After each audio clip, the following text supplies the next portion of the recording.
Hello, everyone, and welcome to Sarah with Many Thoughts. We have a very special guest tonight. I'm so excited to get to know her. Her name is Soleil. She is a New York native and Florida transplant. She is an incredibly talented musician. She has a skill set beyond imagination in multiple fields, not just in music. So I'm super excited to have you guys learn more about her. She has a music video coming out Friday, March 26th. So we'll learn more about that. And without further ado, let's meet Soleil. Thank you so much for being here tonight. Thank you so much for having me, Sarah. I'm super excited to be here and to be chatting with you. Yeah, and I'm happy to have you. So, as I mentioned, you are super talented. You have a wide skill set that goes outside of just music. So, I'd love to learn more about that. I do know that you've been practicing music since you were a kid, ever since you sang Twinkle, Twinkle, Little Star when you were 5 years old. And then you went to college but didn't pursue music in college. So, I'd love to learn more about, I guess, your whole evolution of how you got to where you are now. Yeah, absolutely. So, I mean, that is correct about how I've been doing music since I was a kid. I took piano lessons for 8 years when I was very young. My father's a bass player. And then, through the years, I always did music, but I got to college and I didn't major in music. I majored in, like, I changed my major 6 times, I think. By the time I finished, I was sociology bachelor's and a minor in business. I then went on to grad school and I got a master's in sociology. I was teaching at two universities after that, and I was a writing tutor. And at that point, I got into entertainment. So I was started doing like cover band stuff. I was a backup singer in different cover bands, and throughout college I was in an a cappella choir, a gospel choir, traditional choir. So always had it around. But I never, really chased the artist side of it. I worked, in some corporate jobs for some years. I went to school again. I did a boot camp for UX design, and that's like what I do now. So now I'm in tech, and I have an LLC actually. So I take UX clients. UX is user experience, so it's digital product design, making apps, softwares, things like that. Um, and I write content. So I teach UX. I do a bunch of different things. And then in 2017, I started focusing more on the artist side, and wanting to, write my own music and things like that. And yeah, now we're here. Now we have Whose Side coming out on Friday. So that's pretty much long story long. No, I love it. You have so many experiences under your belt. I do understand that one of your jobs took you outside of the United States for a little while. Is that right?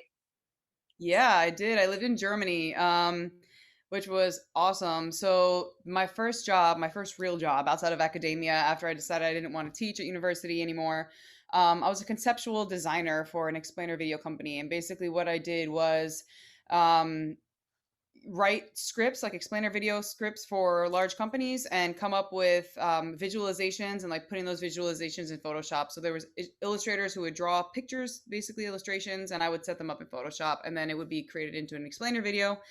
Did that for a few months.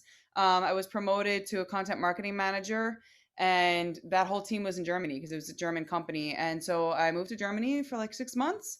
That was awesome. I was young, like in my early 20s, and I was doing that, on my own over there and doing a lot of solo traveling and exploring and learning a lot about myself. And it was an incredible experience. I got to go to a lot of countries, meet a lot of people. The only thing I wasn't really doing at that time was music, and that really, I don't know, I guess really reignited and really made me understand, like, okay, I'm passionate about music. Like, I have to do this. I can't just like, I'm loving my life right now, but I can't just like not do music and like ignore that. So Yeah, well, being in your early 20s and traveling around Europe, I mean, that's pretty ideal. And I was going to ask if living in Germany, inspired your skills at all and your passion for music, which clearly it has. So that's really incredible. Now, another thing I know that has really, I guess, refreshed your mindset was your weight loss from a few years ago. Can you talk about how your mindset is now? yeah, absolutely. So I did back in 2012. I was actually obese like all my life. Was always made fun of, bullied a lot. And back in 2012, I lost 80 pounds on my own by choice. Music was a catalyst for that. I had a performance. I couldn't catch my breath. I couldn't do much. And I was like, I'm done with this life. I lost 80 pounds on my own. And I mean, it was really, it influenced me in so many ways. And the weight loss was really just a byproduct. So it was a lot of mental work. And like it was a big mental shift. And I've been able to credit that and use that mentality that I've created now to apply to everything else in my life. So to be able to finish grad school, that was really hard for me. To be able to, just work and have clients on the side, and then to make that like 5 to 9 hustle, my main hustle now. And I have more time for music and being an artist and things like that. It's just like being able to, it's a lot of grit, it's a lot of perseverance, it's a lot of just like staying focused and a lot of time management, um and being able to apply that to lots of different areas in my life. So it's really been helpful. That's incredible. I mean, like I said before, you have an incredible variety of experiences under your belt. So that has led you to releasing your debut EP in 2020. And that, of course, is when the coronavirus pandemic hit. So, how has that been like for you as a fairly new, serious artist, trying to grow your fan base and dive into music head first? How has that been during the pandemic for you? Yeah, so that's been interesting actually, because some things are going to be happening with that EP. It's actually turning into an LP, and it's going to be re-released, because the pandemic happened and we didn't get a lot to do a lot of things that we planned on doing. So I had released some singles, and then like the last day, like January 30th or 31st, and I don't even know if there's 31 days in January. um, I don't know. I don't even know. The last day in January, the EP was released, and and by mid March, things started happening. Everything started closing. We had a bunch of plans that we didn't get to do, and um, that in a sense it held us back. In a sense, it pushed me forward too, because I was working a full time job that I absolutely hated, and I was let go from that job because they let go of a bunch of people because of the pandemic. And there was really a silver lining for me because I literally had the world had to stop for me to be able to believe in myself and just like move forward and be like, this is what you really want to do. Like, go after it. Like, you don't have another choice. You have one life. It was really, it was inspiring for me because I had a lot more time to focus on music. And I just got a lot more serious. And although the EP didn't do as well as we'd hoped, it did well with no promotion. We didn't have any promotion. We didn't have any strategy, any like marketing. We're kind of going to do that afterwards and a release party and all that. But now we're ready to do it, and I'm a lot better than I was. I'm a lot more serious than I ever was before. So it's actually been pretty good thing. Oh, well, that's good to hear. I mean, you've definitely been working your butt off, so I'm glad that things are finally coming together for you after such a an unexpected pause. But that's so great to hear. And then, as someone who has had so many experiences and did decide to get serious about your true passion, after you did college and worked different jobs, do you have any advice for anyone who may be experiencing something similar to you? Yeah, do what you love, man. Like I would like learn how to save your money first of all, because that's a big part of being able to do what you love and focusing on those things that you're really passionate about. If you're spending a lot of money, and it's hard to, if you have bills to pay and expenses and things like that, it's hard to make that shift. So be wise about your spending. Have savings that you can, sit on and do what you love. So make sure that after work you're doing what you want to be doing, that you're doing everything that you can. Don't live a life that you hate. Like for me, it was at one point after I finished grad school, and this was the moment that I had decided that I wanted to pursue music. I saw a video on Facebook, and it was of this woman, and she was elderly, probably in hospice, in her last days. And somebody asked her a question. It's like, what do you wish you did more of, or like, what do you regret not doing? Something along those lines.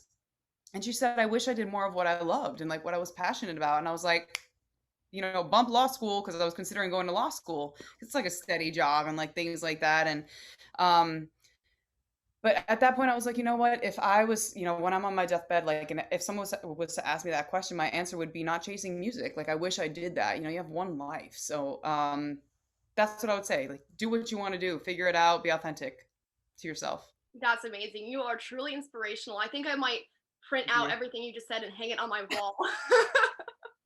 I'll write it up for you. Send you a copy. Great, love it. So obviously, as we said, you do have a brand new music video coming out in 2 days, this Friday, the 26th of March. So exciting. I know you're excited. I saw you promoting it on your Instagram earlier today. So I know you had a really big hand in this, in writing the song and in creating the music video for it. I understand that you were a co-creative director for this music video. So could you tell me about, I guess, how you created the idea for the video and how it all just came together? Yeah, so as far as the song, I wrote it and I co-produced it with a friend of mine. And when it came to the video, a friend of mine and I, her name is Samantha, we shot another video of mine together during COVID, during the quarantine. In my apartment. And so we did a lot of this actually in my apartment, other than like the scene. There's a scene like with a neon sign outside of a storefront, obviously not in the house. And there's a scene like in a diner, not in the house. But everything else we did in my apartment. And the original idea was we wanted something feel good because it's like a feel good party song. So there's like a party scene. And then, she's really into cinematography and videography. I'm not so much into all of that. So I lean on her for ideas for like those super creative ideas that she's seen in other videos and film and whatever. Um, but the idea, there's a part in there where I'm showing like my personalities.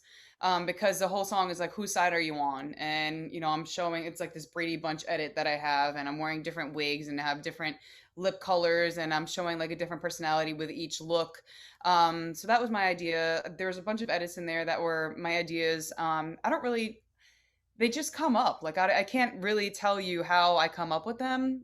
They just like, it's like music, just like, oh, it just comes up sometimes. So, some of it was that, some of it was just brainstorming with Sam, and we work really well together. So, once we had the initial idea, she's like, "Okay, we need another performance shot with this, and we could do this, and we can go and do this." I'm like, "Great!" So at that point, I'm just like, "Let's go."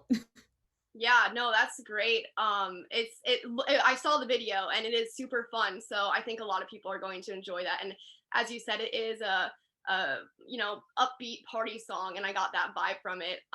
Now, speaking of the song itself, I understand you wrote that completely by yourself. Yeah.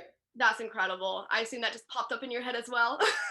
It did. So the way it started, I have one of my best friends lives up in Jacksonville, Florida, about 5 hours north of me. And whenever I go see him, he has some new like colloquialism that he's saying, like some crazy thing that he came up with.